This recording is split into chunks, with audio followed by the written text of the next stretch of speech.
So, welcome to you all who are here in Pomaya for this year's 8-week retreat. And also, all throughout the retreat, starting now, I'm holding very much in my heart and mind the people who are listening by podcasts, whether just slightly delayed from the time here, maybe like one day later, or whether they're listening months later. Time, after all, is relative. And there is a perspective from which all of this is simultaneous anyway. And so, to all of those listening, participating in this retreat, I want to give you a very heartfelt welcome. We've been holding these 8-week retreats since 2010.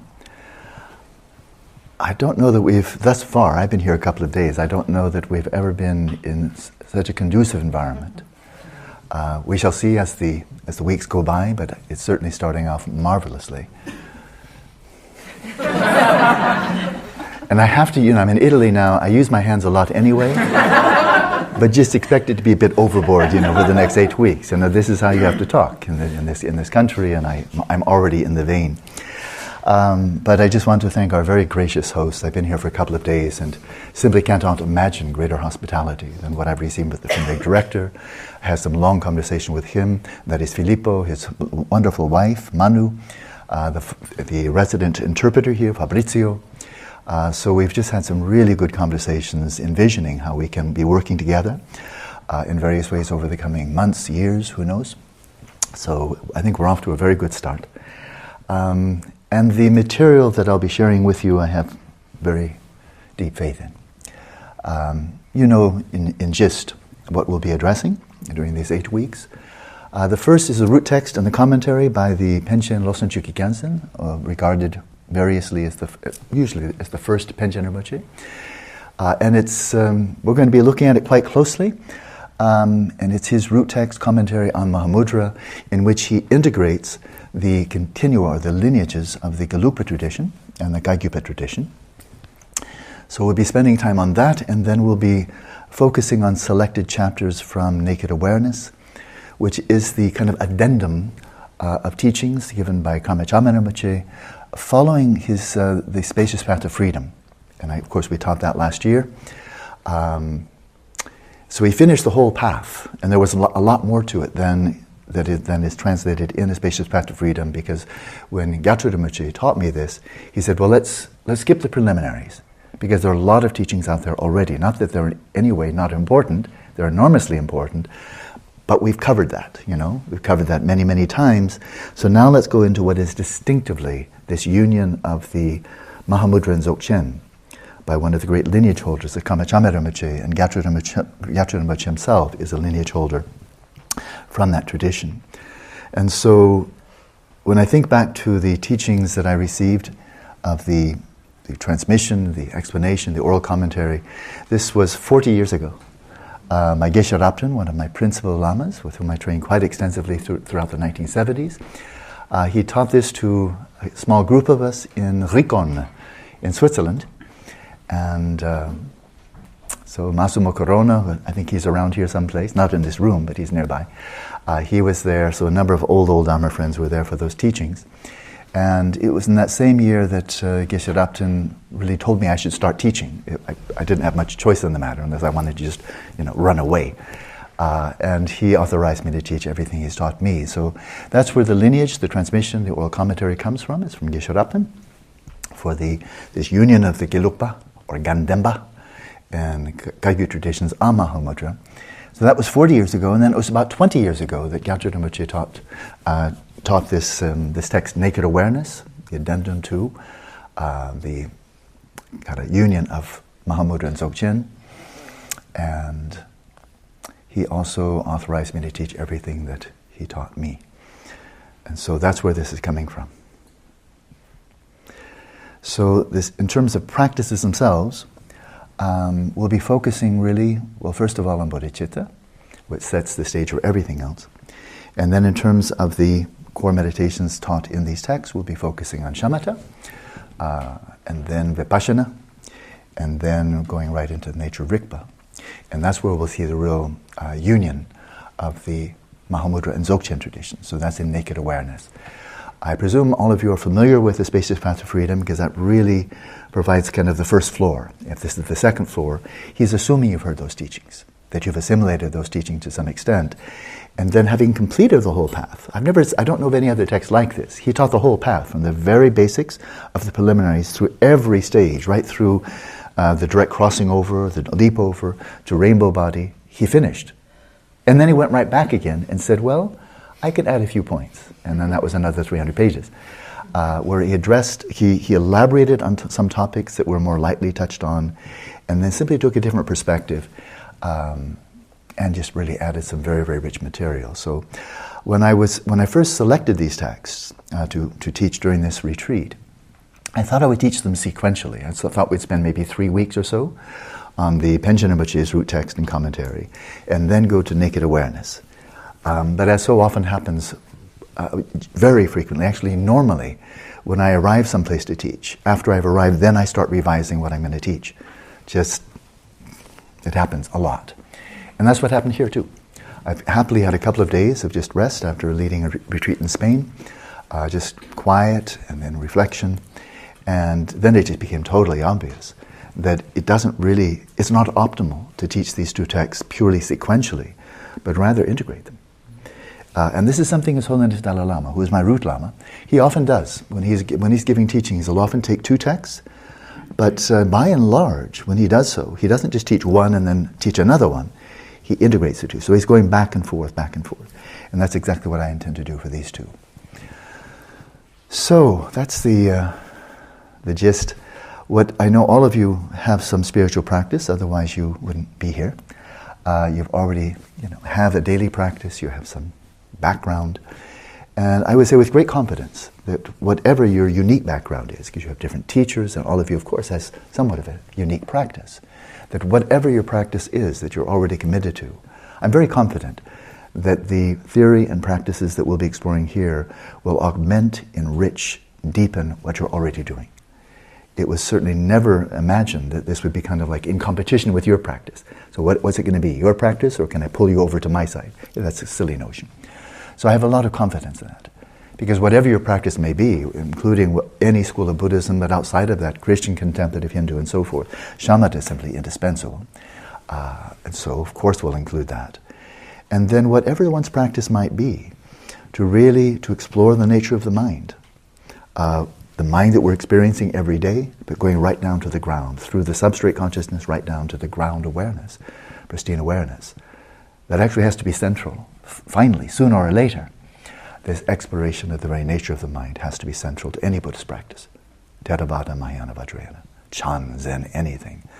So in this way, this time we're going to be spending together, I think, is going to be very synthetic in the sense of synthesizing traditions that might, at first glance, or a kind of a superficial examination, seem to be at variance with each other, compatible with each other. I've been tremendously blessed over the last now 45 years to have had really superb teachers in the Theravada tradition, and then all four of the schools of Tibetan Buddhism. And I've always been taught. I've never trained under any sectarian teacher. I know they must be out there, but they're not among my teachers. And so all of my teachers have really highlighted the common ground, well, and then being totally relaxed about the distinctive features, the unique features of the Gelugpa tradition, of the Sera Che interpretation of the Gelugpa tradition, and then the Kagyu, Nyingma, Sakya, and so forth, highlighting, delighting in the unique qualities, and then recognizing, there are points of debate where the great masters of these different traditions will be debating with each other. And certainly there is such a thing as wrong views. I mean, one can have clearly misapprehensions of reality. But among these great teachers, really having a false view that would derail you from the path to enlightenment, Longchenpa, Lama Mipama Rinpoche, Tsongkhapa, Kedupje, Gampopa, Karmachame, these are all great beings. So the notion that among them there's going to be a rotten apple, somebody who's really teaching people how to go astray, despite all the debates, and there are a lot of debates. I debated myself, for years when I was receiving my formal monastic training. But those are skillful means. They're skillful means. Clearly there are, again, false views, and I might even critique one or two of them on occasion. You'll have no idea what, unless you're really intuitive, you know? But that's not going to be the main point. We're here. And so, integration, the Gelugpa and the Kagyu, two very powerful traditions, very complementary in many ways, bringing these together. And then we have the Mahamudra and the Dzogchen tradition, the Kagyu and the Nyingma, integrating these. Kamachamera Rinpoche, who's a lineage holder for both, he's integrating these. And then we'll find in this text by Benjen Rinpoche a number of citations even from the Sakya Pandita. So the Sakya is brought into the fold as well. So that's how we'll be spending our 8 weeks. So we have ethics. And then we have samadhi. Samadhi, ethics, samadhi, and wisdom. And I'd really quite passionately like to encourage you to raise the bar. To raise the bar, not in terms of your meditative practice when you're formally in meditation, but in between sessions. In between sessions. I'd like to give you a real challenge here. And that is, we know, in just generally speaking for the human species, but now more specifically for modernity, we know that scientists who study this, psychologists who study it, and found that about 80% of the time people are caught up in rumination. They're caught up in mind wandering. It's involuntary, obsessive, compulsive kind of thinking that is not related to the reality at hand. And that's about 75-80% of the time. Most of this so-called rumination is unpleasant, and it's a habit. It's just that. It's just a bad habit. Now, if we look into the inner prerequisites for actually achieving shamatha, the outer prerequisites of the environment, covered. Got that one covered. The inner prerequisites, I'm not going to go through all of them, just the last one. If one is serious about really following a path of shamatha and not just practicing shamatha, but developing through the 9 stages, then the final inner prerequisite that is highlighted in the classic literature, which comes from the yogis themselves, is, I know it in Tibetan so well, karasa. It just rolls off the tongue. It's complete elimination. Bangba means to abandon, to get rid of, to discard, like that, quite clear. Bangba is thoroughly discarding, getting rid of compulsive ideation, this is the rumination, mind wandering, involving desire and so on. Okay? In other words, it's a new baseline. It's a new baseline.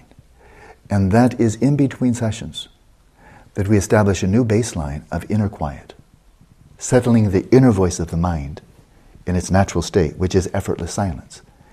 And of course, this is not anti-thought or anti-intellectual at all. It has nothing to do with either of those. It is anti-unhealthy mind, because it's simply not a sign of sanity. Nobody in his right mind would think it's sane, it's healthy, it's really, really good to have a mind that's out of control, keeps on talking and talking and talking, meandering around, blah, blah, blah, 80% of the time. And to think, while that is a major characteristic of one mind, one is also mentally sound. That's not mentally sound at all. That's kind of like, that's really a problem. But it's so endemic, that it's considered normal. Well, it is normal, but normal sucks. And so that's where we're going to start tonight, is to set, raise the bar, a new benchmark, and just experience what it's like to be at ease and silent and clear. And then when you want to think. And when you're finished thinking, like drinking a cup of tea, put it down and don't drink anymore. When you've stopped thinking, then stop. When you want to think creatively, then think creatively. You want to daydream. You want to reminisce. But these are voluntary acts. And then when you're finished, you put them down and you return to your new baseline. And the baseline is being at ease, inwardly, not only outwardly still, but inwardly still, and clear, cognizant. Now that's healthy. Just flat out, let alone Dharma, the path to liberation and all of that. That's an indication of a sound mind, a sane mind, a balanced mind, for starters, right? And so that's what I'd really strongly encourage you. To support that, I'll raise the issue that again is not black and white, that is not just kind of hard and fast, but more a matter of principle, and that is today being Tuesday, let's say Wednesday and Thursday, I'll encourage you to just socialize over meals, get to know each other, learn each other's names as much as you wish to, cultivate a sense of community, you know. So today, Tuesday, so Wednesday and Thursday, all 3 meals. If you don't want to, that's of course your choice, but I am encouraging you to highlight this aspect of community, that we are here as a group and not just a bunch of individuals staring down at the floor and ignoring everybody around us, right? So that's Wednesday and Thursday. And then Friday. Friday, let's return to silence. But it's silence that is not, I don't think that, you know, people often call it noble silence. I don't think there's anything really noble about it, unless the motivation is noble. It's just you're not talking, so what's the big deal? You know? Noble silence. But let that be your default mode, because we are in retreat, and we know that, I mean, it's perfectly obvious that when we're just chatting, killing time, just, you know, socializing, and just talking about whatever comes up. Oh, did you see the latest headlines? Oh, my mother this, my dad, my blah, blah, blah, blah. It just disperses the mind. It just disperses the attention. And then you have to do all the remedial work to get back to where you were before you went into kind of just chatting. So I would suggest no chatting at all. Just, you know, meaningless, you know, idle gossip. What the world does when there's nothing else to do, they just start talking, you know, or going for entertainment. And so this is a place of no chit-chat and no entertainment. At the same time, a couple of things, and that is sometimes it's just really useful to be able to speak a little bit, because something comes up that needs to be discussed. Then discuss it. It's like, you know, consciously thinking. Then consciously speak, and then stop speaking. You know, when the job is done, stop speaking. And then another point is I've already been exploring a little bit places to walk in the area. I asked Filippo, the director here, can you suggest any good places to walk? And he went, like, where's not a nice place? What's wrong with everything? And so I've already found my little, I'm a person of routine. When I'm in a retreat, I just really like routine. I don't need anything new. I just like to go deeper into a nice pattern, and I've already found it. Oh, naso. So within the Buddha's context, certainly in the current of teachings I've received over the last 45 years, the phrase Chitta Jawe Dulja comes up a fair amount. And the meaning of that is, when teachings are given, who is the intended audience? That is, who are they for? It's like medicine. You don't just say, I got medicine, who wants some? But there's a particular type of medicine for people with a particular type of ailment. It's not generic, right? And so for the teachings here, I'll make an informed speculation that these teachings, the root text and commentary by the Penchen Rinpoche, and these teachings by Kamachame Rinpoche, both from the 17th century, by the way, they were contemporaries. The Penchen Lama being the guru of both the 4th and the 5th Dalai Lamas, so great scholar, great adept. Kamachame Rinpoche, renowned in the Kagyu and the Nyingma traditions, again a man of tremendous erudition and very deep realization. And so, why were they giving these teachings? Because there's such a wide bandwidth of teachings one might give for general audiences, specific audiences. There's this sort of Lekka, the Nagarjuna's teaching, that was specifically intended for a king, right? So if you're a king, those are for you. Or if you'd like to be a king. But I'm going to make an informed speculation that for these two authors, that they gave these teachings, which are clearly, how do we say, very deep teachings. They were giving these teachings for people who are very intent on reaching the path to enlightenment and proceeding along it. Not simply people who want to practice Dharma. You don't need this if you want to practice Dharma. There's all kinds of Dharma you can practice without doing any of this, and have a very good Dharma practice as well.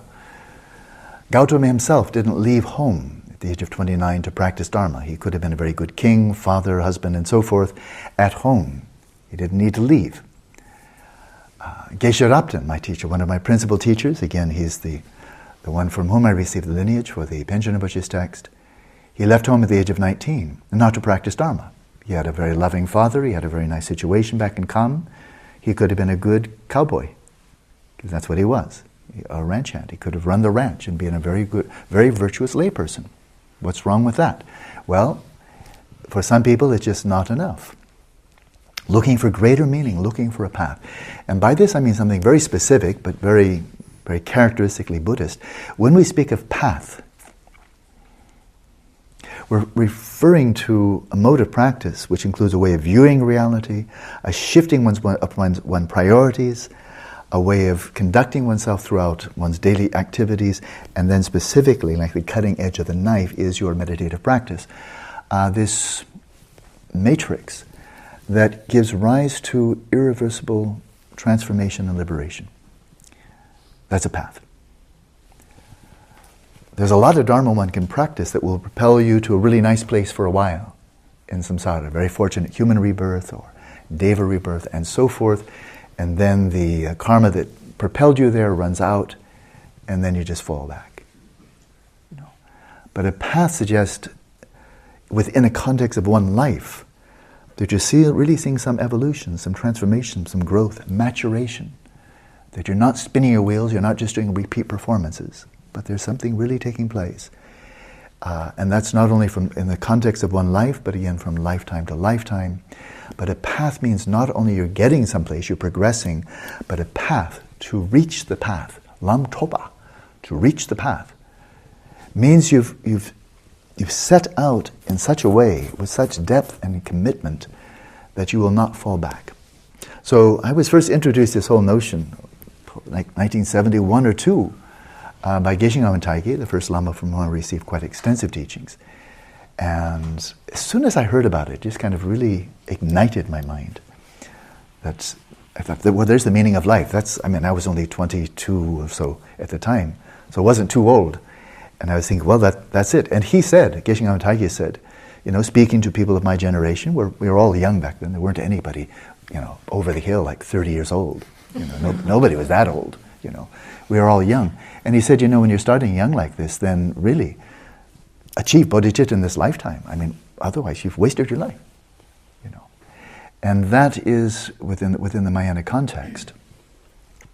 That really is the key, essential ingredient that determines have you reached the path or not. And I'm referring in classic Buddhist teachings that some people, I suppose, treat more academically, theoretically, a matter to debate about and talk about and then move on to the next topic. That's just not the way Geshe Rabten introduced us to it.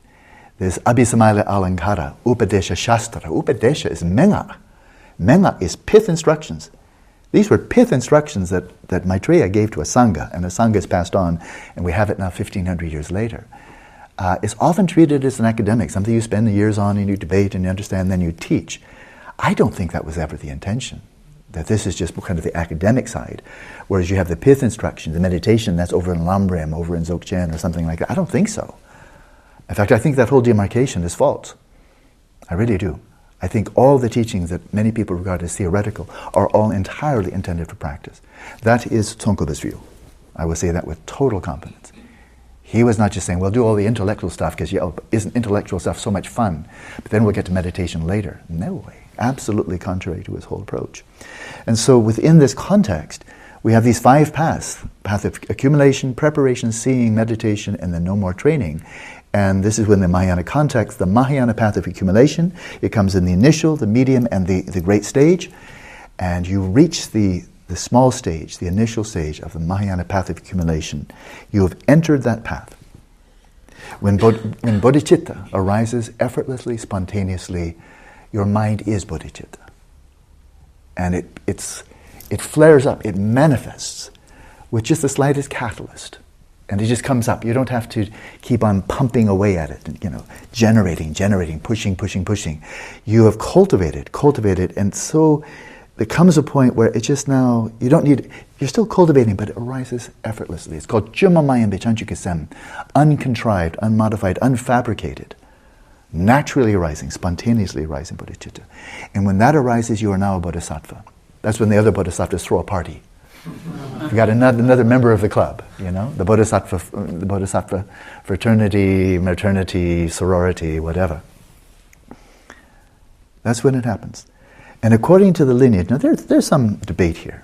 I respect the debate. But in terms of the teachings I've received from Geshe Rabten, from Geshe Rabten, from Gelug Mahamudra and others, for bodhicitta to arise in that way, we can all cultivate it. Starting now, we can cultivate it. But to go so deep that it's arising spontaneously like that, in terms of this lineage that I've received, for that to occur, you have to have a very balanced mind. You have to have a superb quality of mental balance. In fact, the 5 obscurations, you remember them? Ill will, sensual craving, craving for hedonia, ill will, laxity and dullness, excitation and anxiety, afflictive uncertainty. You'll get very familiar with those if you're not already. Those should be subdued. Those should be subdued.